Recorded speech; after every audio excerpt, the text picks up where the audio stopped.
This series presents information based in part on theory and conjecture. The producer's purpose is to suggest some possible explanations, but not necessarily the only ones, to the mysteries we will examine. A recent motion picture has mystified and frightened thousands of moviegoers. Most people think the Amityville Horror is a good, scary ghost story.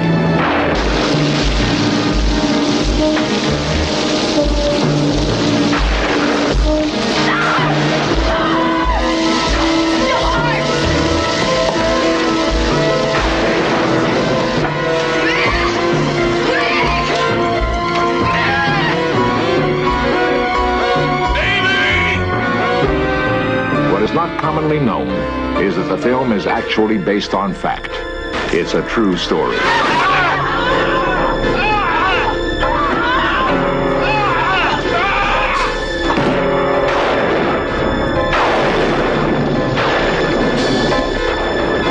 Was there an evil presence living inside this house?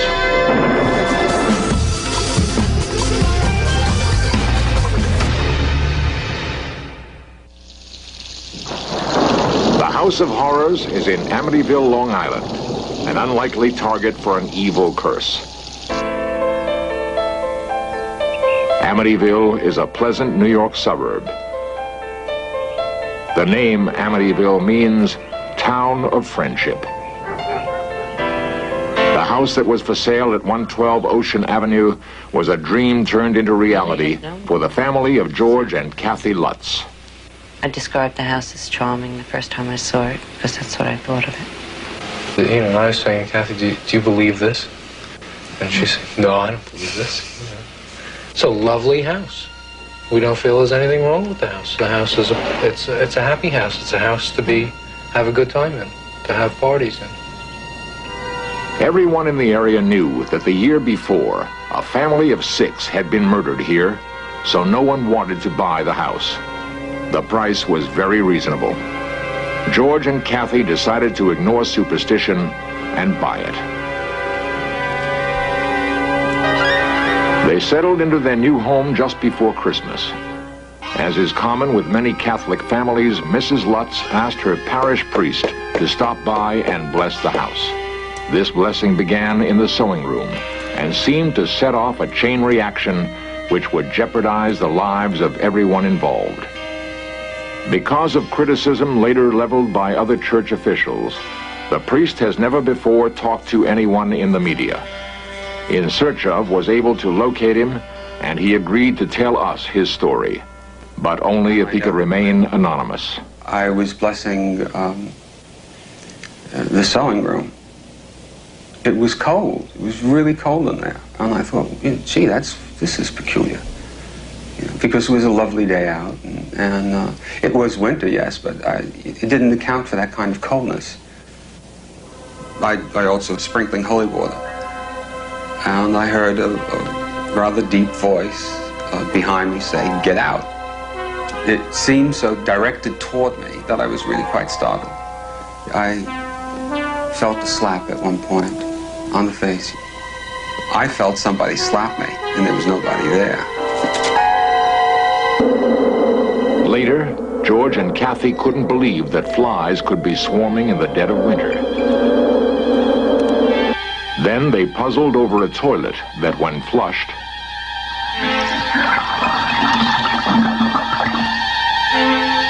these and other events began to unnerve them.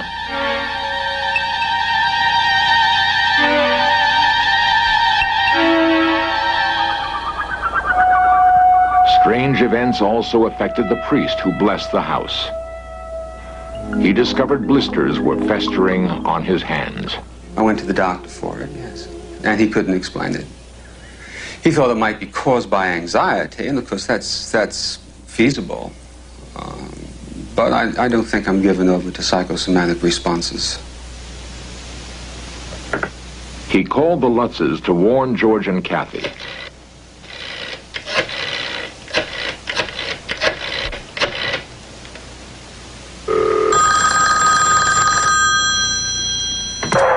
Noise interference prevented any communication. Kathy? He could never get through.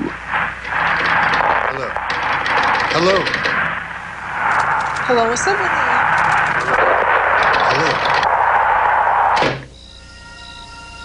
Hello. Unexplained phenomena in the house increased. Each room had its own Personality? thing, yeah.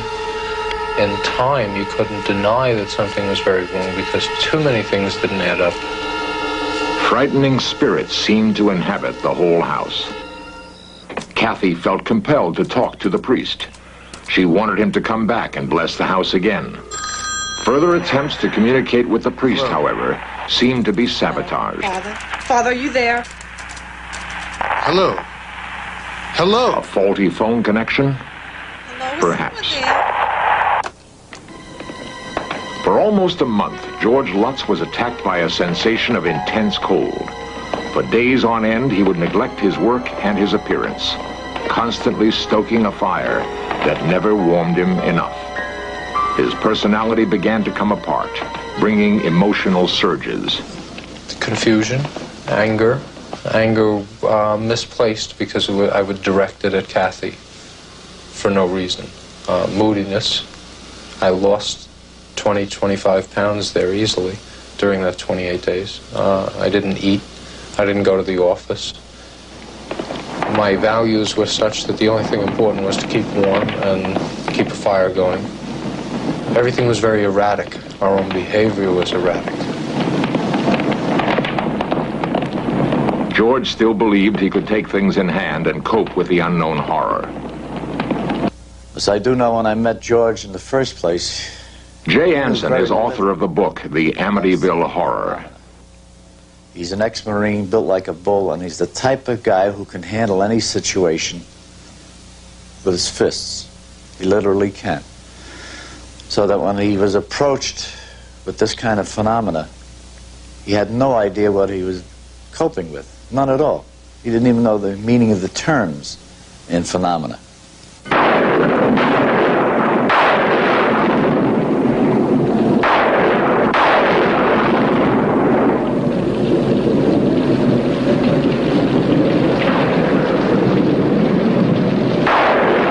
A new problem plagued the Lutzes. The son of the previous owners had shot 6 members of his family while they slept in this very house.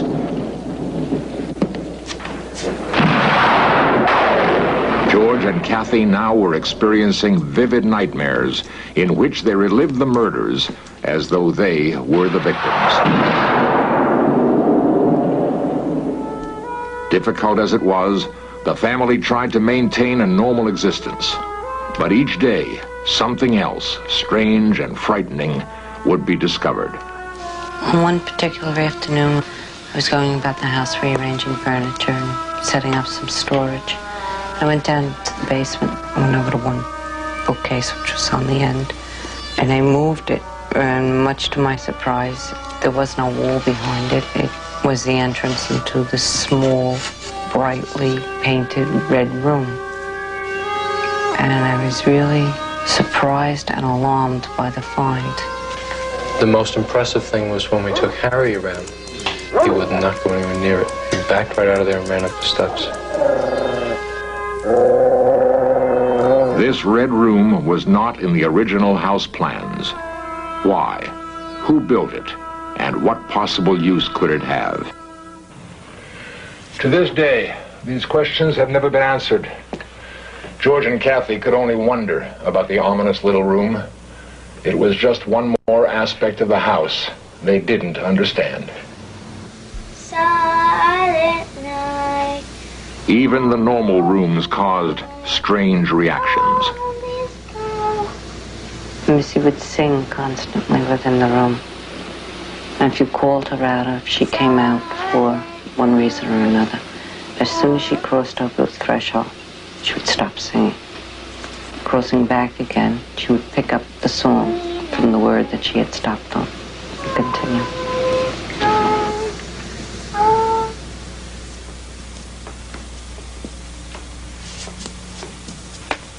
Is bright. Missy boasted of her new playmate, someone or something named Jody.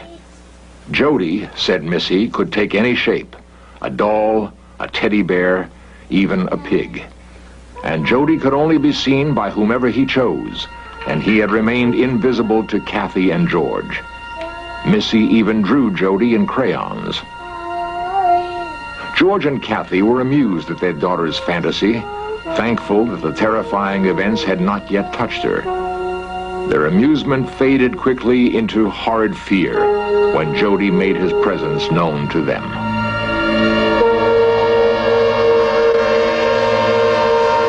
Missy told us later that her friend Jody could not be actually seen by anyone unless it wanted them to. And that at times it was a little bigger than a teddy bear, and other times it would be bigger than the house.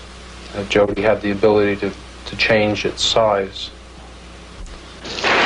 One night coming back, I looked up in Missy's room and there was a shape in her room that I don't know what it actually was, and I was coming back from the garage one night.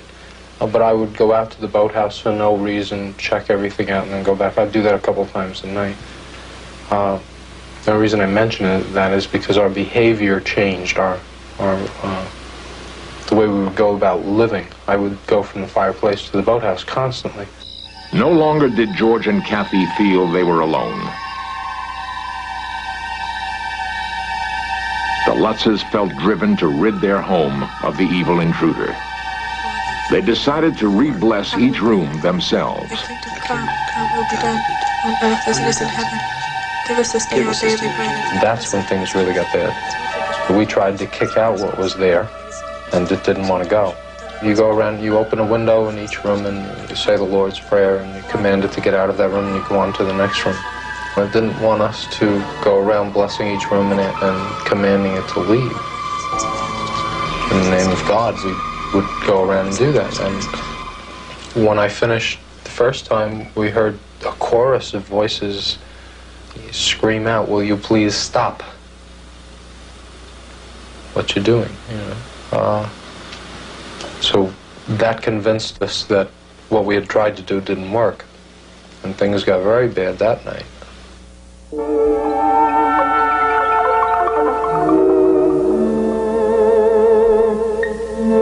We had gone to bed that night and went into a very deep sleep. George woke me, and he had backed up from me, and I couldn't understand the repulsion in his face. And when I looked up, I saw what caused him to back away, and that was my reflection in the mirror. My hair had turned color. There was no true color. It was a gray-white. My face was severely wrinkled, deep impressions coming down across the forehead. My mouth was very tight, very drawn. And the feelings that were going on were confusion, illness, just trying to grasp hold of me, you know. By morning, her frightening appearance had vanished. George continued to be obsessed with fire. He would stare endlessly into the flames. Slowly, the chill gripped his very soul. The searing heat was etching a demonic face into the fireplace. It was staring out at him through the flames. What would happen next? We felt absolutely no sense of salvation or outside help. They feared for their sanity, their very lives.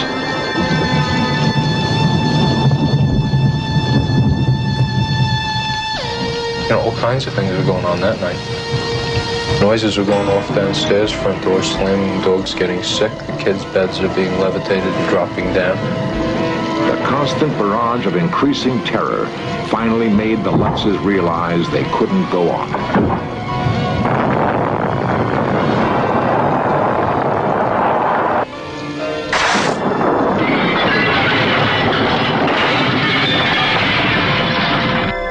And that was the last night we spent in the house then, because that was It was ridiculous to even consider staying there, and yet it was very hard for us to leave, to just organize all 5 of us into the same room and actually get out to the van and get it started and drive away with the dog.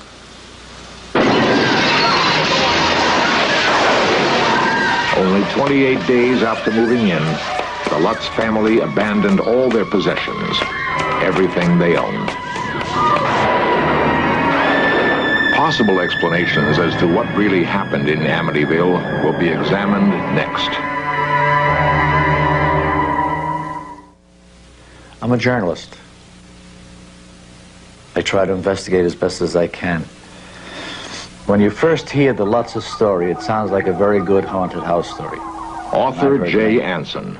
But then I spoke to the priest at his apartment in the rectory. When I heard his story and was able to put together a chronology of the events that took place within that framework of 28 days, I was convinced there are things out there that many people cannot explain. The phenomena that occurred to the Lutzes and to the father, I sincerely believe they took place. The Amityville house seems peaceful now. There is no evidence that any strange events have occurred here since the Lutzes fled. In Search Of has previously investigated haunted houses, and we've found that in many cases a human tragedy, such as a murder, has left emotional memories. This may be the explanation for the Amityville horror, or there may have been a much more dangerous force, what psychics and priests call demonic, pure destructive energy, as ancient as time itself.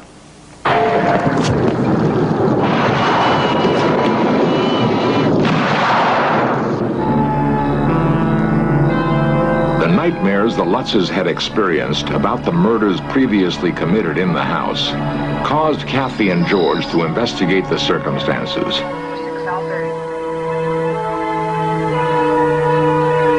Ronald DeFeo had murdered his father, mother, 2 brothers, and 2 sisters. Sentenced to life in Clinton State Prison in New York, DeFeo has claimed that demonic voices goaded him into committing the gruesome killings. Neighbors and acquaintances of DeFeo were astonished at how George and DeFeo looked alike, how they both presented the same appearance. George feared that his recent personality changes were further indications that he might become more and more like DeFeo, and not just in looks. This disturbing revelation prompted the Lutzes to seek out psychic investigators Ed and Lorraine Warren. The Warrens have investigated many disturbed houses, and they examined the empty house, looking for an explanation. What started the trouble with the Lutzes was the fact that there were 6 people who were murdered in that house. The inhuman, the diabolical, are attracted to where tragedies occur, just like a moth would be attracted to a light. And when the Lutz family moved in 13 months after these murders, they were still using some of the furniture that was in there. We know that vibrations can build up in a home like this of a negative nature, and suddenly we have a psychic explosion. There are those who speculate that this psychic explosion was not really a sudden buildup from the DeFeo murders, but rather that Ronald DeFeo was the object of negative forces already on this ground. Research shows that the Shinnecock and Massapequen tribes lived in what is today Amityville. The actual Lutz home is built on land where these Indians imprisoned their tribal members who were deemed insane, evil, or possessed. Perhaps these tortured souls caused negative forces to inhabit the Amityville ground. No.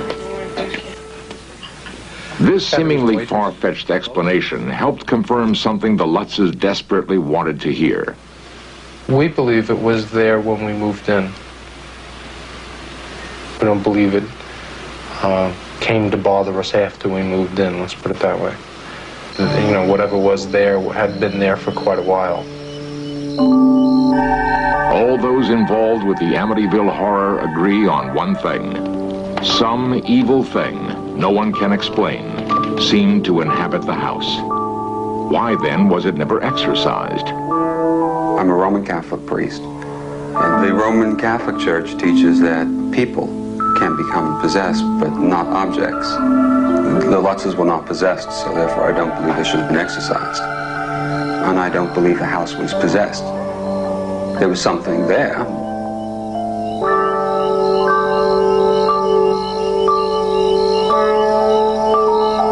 To this day, no one knows what actually was in the Lutz home. But whatever the explanation, in the case of the Amityville horror, one family managed to escape.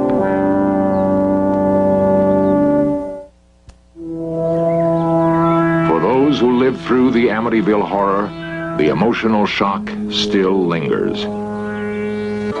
The Lutzes fled to the opposite end of the country, never to return to the house in which they had sunk all their hopes and all their savings. I think I want my family and my children much more than I want a structure. And if you view it in that perspective, it's easy to walk away from. We still have that alone feeling. I guess that doesn't go away. We're glad it's over. For us, it's over. The Lutzes believe it is over. For them, it may be. Up next, it's the Black Sheep Squadron and Pappy Boyington signing up for a volunteers-only suicide mission. And right after the Black Sheep, Modern Marvels lifts off with the pilots and engineers who pioneered the new advances in ballooning. But stay tuned now for the Black Sheep Squadron, here on the History Channel, where the past comes alive.